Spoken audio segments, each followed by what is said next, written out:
Halo Sobat Biologi, kali ini saya akan menjelaskan materi mengenai sistem pernapasan pada manusia. Penasaran kan?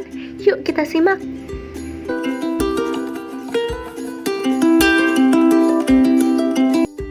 Fungsi sistem pernapasan 1. Mengambil oksigen dari atmosfer ke dalam sel-sel tubuh. 2. Melepaskan karbon dioksida yang dihasilkan oleh sel-sel tubuh ke atmosfer. 3. Merupakan jalur untuk pengeluaran air dan panas. 4. Meningkatkan aliran balik vena. 5. Membantu mempertahankan keseimbangan asam dan basa. Sistem pernapasan terdiri atas saluran dan organ pernapasan serta pompa ventilasi paru-paru. Saluran pernapasan adalah tabung atau pipa yang mengangkut udara dari atmosfer ke kantong udara atau alveolus. Pompa ventilasi paru-paru terdiri atas dinding dada, otot pernapasan, dan juga pusat saraf pernapasan. Sementara itu, saluran dan organ pernapasan meliputi hidung, laring, trakea, bronkus, dan juga pulmo atau paru-paru.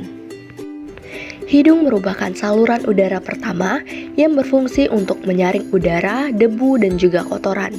Udara yang masuk ke dalam hidung akan dilembabkan melalui penguapan cairan sekresi, serosa, dan mukosa. Di bagian atas rongga hidung terdapat sel-sel olfaktori yang berfungsi sebagai indera penciuman. Laring adalah saluran udara yang terletak dari bagian depan faring hingga bagian bawah trakea. Laring terdiri dari tonjolan jakun, epiglotis, pita suara. Dengan demikian, laring berfungsi sebagai tempat menghasilkan suara. Trakea merupakan saluran lanjutan dari laring yang memiliki panjang 9-11 cm. Di bagian dalam, trakea dilapisi oleh selaput lendir yang bersilia yang berfungsi untuk mengeluarkan debu serta benda halus yang masuk bersama udara. Bronkus merupakan cabang kanan dan kiri dari trakea, serta memiliki struktur yang sama dengan trakea. Di dalam paru-paru, bronkus terus bercabang membentuk bronkiolus. Paru-paru tersusun dari 300 juta alveolus. Alveolus berbentuk kantong kecil yang terbuka pada salah satu sisinya.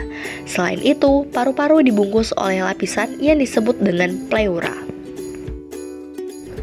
Mekanisme pernapasan dilakukan oleh kerja otot utama, yaitu otot interkostalis luar dan otot diafragma, dan otot-otot tambahan atau otot aksesori. Mekanisme pernapasan yang dilakukan oleh otot interkostal atau otot antar tulang rusuk disebut dengan pernapasan dada, sedangkan mekanisme pernapasan yang otot diafragma disebut dengan pernapasan perut. Volume dan kapasitas paru-paru.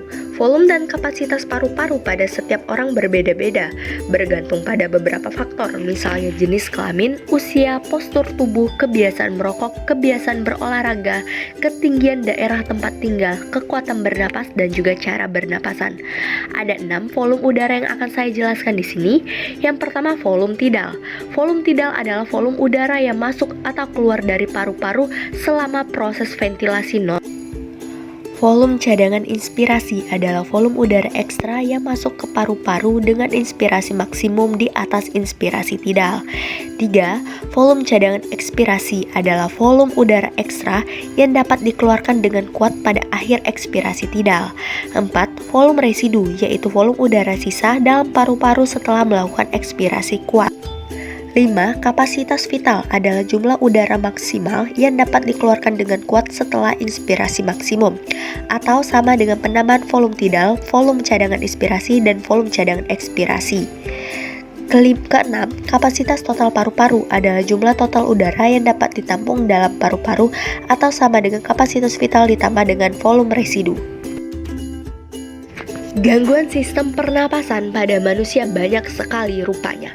Tapi di sini saya akan menjelaskan 6 gangguan sistem pernapasan pada manusia. Yang pertama adalah TBC atau tuberkulosis, adalah penyakit infeksi yang disebabkan oleh bakteri Mycobacterium tuberculosis yang penularannya terjadi melalui udara. Yang kedua adalah difteri, adalah penyakit yang disebabkan oleh bakteri Corynebacterium diphtheria dengan gejala sakit tenggorokan, sulit bernapas dan menelan, mengeluarkan lendir dari mulut dan hidung, demam, serta pembekakan kelenjar getah bening.